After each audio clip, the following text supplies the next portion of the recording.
যে শেষ পর্যন্ত বিষয়টি আসলে কোন জায়গায় দাঁড়িয়ে আছে সে বিষয়টি বোঝা অনেক সময় কঠিন হয়ে যায়। আমরা আমার দপ্তর সব দিক বিবেচনা করে এসএসসির আইন,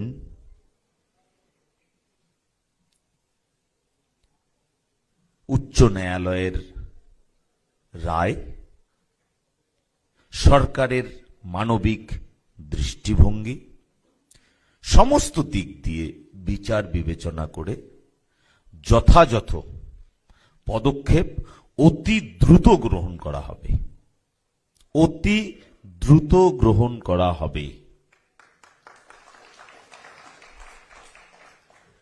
আমি এই সম্মেলনের মাঝখান থেকেই সকলকে আমি জানাতে চাই যে 2016-র এসএলএসটি,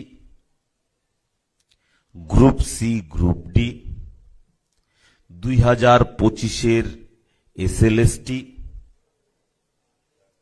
এই সমস্ত বিষয়ে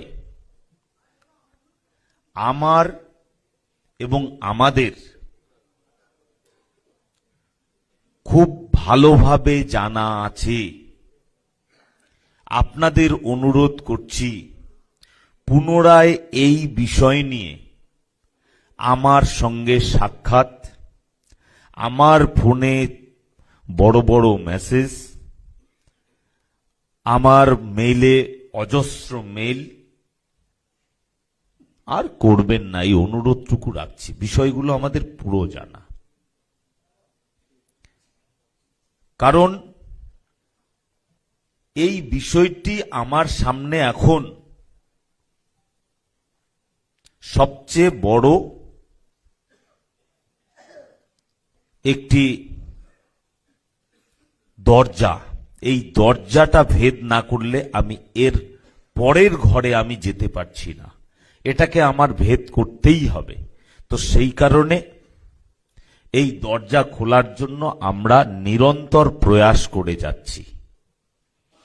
অনেকেই হয়তো ভাবছেন বিদ্যালয় শিক্ষা দপ্তর নিশ্চুপ হয়ে বসে আছে। আমরা নিশ্চুপ হয়ে বসে নেই।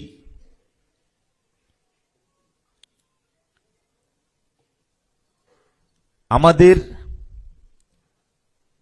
দপ্তর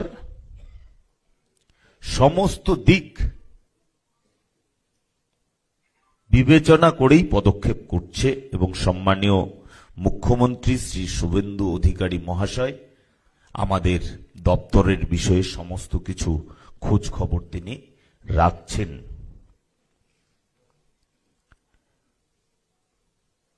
আমাদের এই সরকার মানবিক দৃষ্টিভঙ্গি নিয়ে চাকুরির বয়স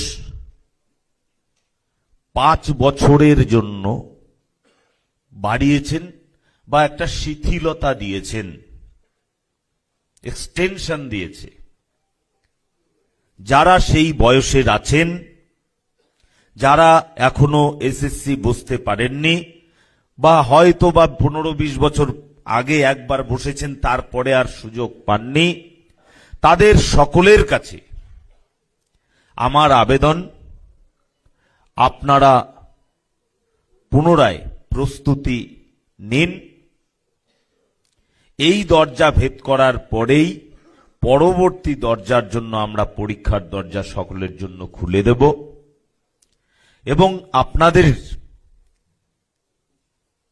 আমি নিশ্চিতভাবে বলতে পারি আমাদের এই সরকার জনগণের আশীর্বাদে প্রতিষ্ঠিত হয়েছে। এই সরকার চাকুরি বিক্রি করবে না।